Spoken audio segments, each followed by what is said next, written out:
Good afternoon, my name is Olena Korobkova and I want to thank everybody who joins us in Ukraine Media Center Ukrinform. It's year 10 of the war and today is day 436 of the full-scale invasion of our homeland by Russian occupiers.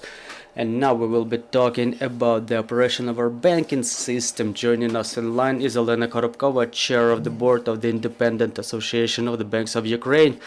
Good afternoon, Miss Olena. Good afternoon. Miss Olena, I would like to start our conversation with the question that is of concern to all of the Ukrainians, the rate of national currency. What is the short-term forecast, and maybe what is your forecast until the end of the year? Thank you.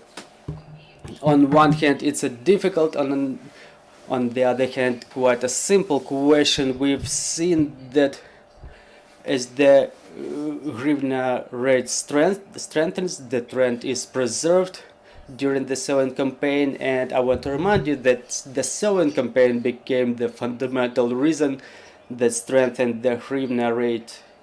The agrarians sell the foreign currency before the sowing campaign, regardless of the fact whether it's beneficial or non-beneficial in terms of rate for them.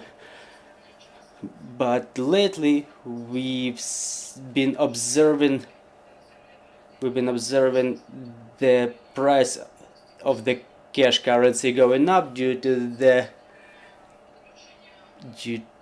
the slowing down of the sowing campaign, however not to a significant extent.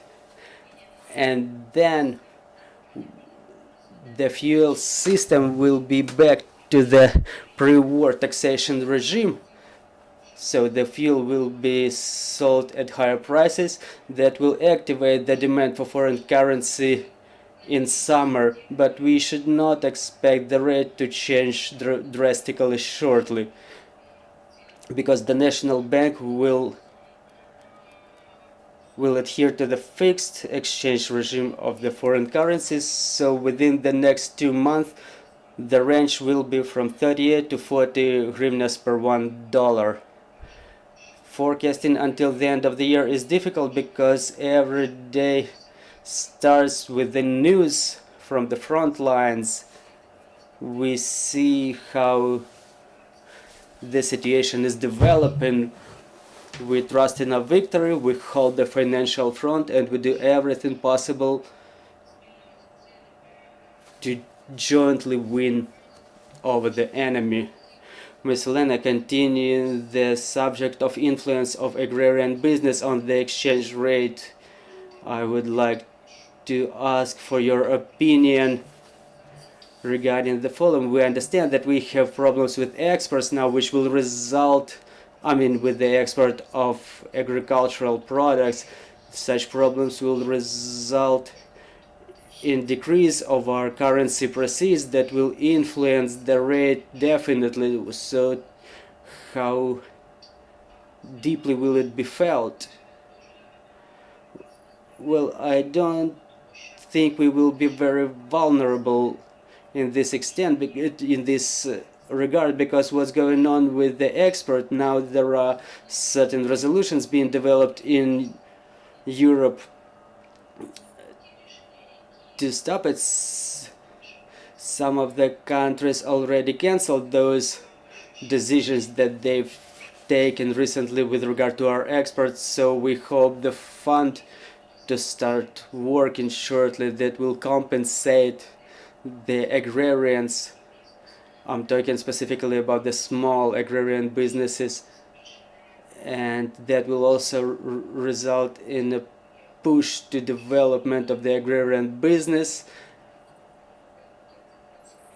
and the funds, and that fund will be financed by the cost of Euro Commission that will positively influence our export, including our currency proceeds and stabilization of our exchange rate. We understand that lending programs for agrarians are being implemented. The government starts solving those problems, but as to the development of other businesses, now the interest rate of the National Bank of Ukraine is quite high. So how should the businesses be developing in this situation? Because we all hope they will be. Is there a solution to this problem? Well, there's always a solution. Apart from the interest rate, the banks try to find some ways to support their clients. They don't work for making money, but rather to give a helping hand to their clients. And many banks, they resort to restructuring of loans. So the businesses meanwhile try to switch from one region to another, and we hope that what's going on now is the inflation slowdown. We're observing it at this moment. There is the growth in prices, but we've seen that in March the rate of inflation was 21.3%, and in April we expect to see the inflation at the level of 19%. There are no figures, official figures yet. Then the prices for food will fall down in summer. Meanwhile, the tariffs for electric power will grow. So anyway, we expect the inflation to slow down, and the National Bank expects the inflation rate to fall down to 14% by the end of the year, which means that the prices will not grow so fast. And we hope that there will be reasons to reduce the interest rate by the end of the year, which will result in the development of the businesses. And at the same time, there are many banks that launch certain programs, for example, Credobank or Shadbank, Bank Win. So those programs are aimed at compensation of interest rates. And on top of that, we have 579 program that was transformed for a number of times, but it's being adapted to the realities and challenges of the business that the businesses are facing. And in cooperation with the business associations, we hope that the new changes will help support the most businesses possible to keep operating, to create new jobs and keep developing regardless of the incessant everyday attacks. One of the most important areas of our work is our cooperation with the IMF. I mean, between IMF and Ukraine as the state. So what programs are already in place here? What should we expect from such cooperation? Well, let's start with the figures maybe, and then proceed to performance characteristics. So why cooperation with IMF is critically necessary? Because usually when a country starts working with IMF, it's a signal for other donors, other international organizations or institutions are safe working with that state, even regardless of the war. In 2023, Ukraine got 10 billion from IMF. So now we are at about zero account, because those 24 billion that we received earlier, they were all channeled for repayment of previous debts that we received from IMF. Now there is an agreement on a 4-year program between Ukraine and IMF in total amount of $15.6 billion, and now Ukraine has got the first tranche an amount of $2.7 billion, which were coming to the account with the National Bank on the 3rd of April, and we are eligible for 3 tranches in total amount of $5.4 billion, and part of those monies will go for repayment of the previous debts in amount of $2.6 billion. we have already repaid $0.9 billion out of that amount, so we have almost, well, a little bit more than $1 billion that we have to repay by the end of the year. This is the key program of economic development and reforms in Ukraine, and the importance of such problems cannot be overvalued, specifically during the war. The governments of the countries that support Ukraine, they rely on the expert opinion of IMF, and when they approve their resolution on the financial support of Ukraine, so do the others. So Ukraine needs this program to repay the debt that we had before the fund, which is the main burden on the budget of our country in terms of external debt. Unfortunately, due to the rate hike by a number of central banks of different countries, the floating rate of the IMF loans grows as well, and now it's not the cheapest source of financing. For example, previously it was 2 to 3% PA, now it's about 5% PA.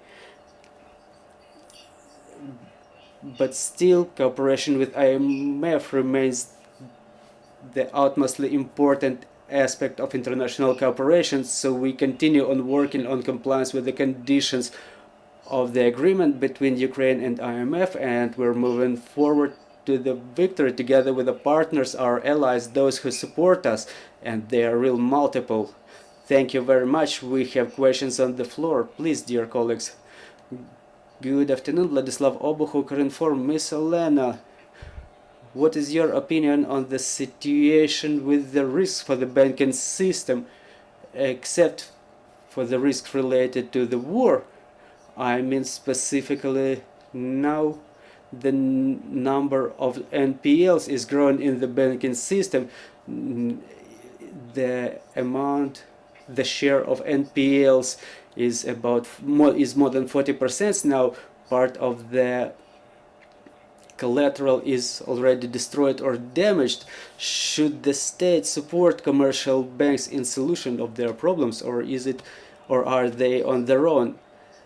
Well, thank you for this question. That's really a very painful thing for us. The level of NPLs is not over 40% yet, but it's approaching this figure. Before the war it was less than 30% though. The banks will not be able to solve this problem on their own, because as the experience demonstrates, when we were starting dealing with the NPLs back in 2015-2016, we adopted the law on financial restructuring, and we as an association were one of the leading organizers of that project, and we achieved the level below 30%. However, before we had the level of NPLs over 60% in the banking system. We know exactly how to deal with it, but we have to amend the law on financial restructuring to make it more digitalized, so to say, to have it less bureaucratized. And still we have to calculate, as a banking system, we calculate the losses inflicted on us. For example, now the law on the damaged property is adopted already, and now we calculate how it will reflect in the banking balance, in the banking system's balance, so we could be compensated at cost of reparations. And in cooperation with the Cabinet of Ministers and National Bank of Ukraine, we will create a working group that will be dealing with development of compensation mechanism, because the banking system will not be able to to solve this ambiguous issue by itself. Thank you, Ms. Olena, for joining our broadcast. Thank you for the information you provided. I'm reminding you, joining us was Olena Korobkova, the chair of the board of the Independent Association of the Banks of Ukraine. And our next briefing will be at 1 o'clock, and we will be talking about Dnipropetrovsk region, the consequences of flooding and Russian shelling. Joining us online will be Mykola Lukashuk, the head of Dnipropetrovsk Regional Council. So stay tuned, work together for victory and glory to Ukraine.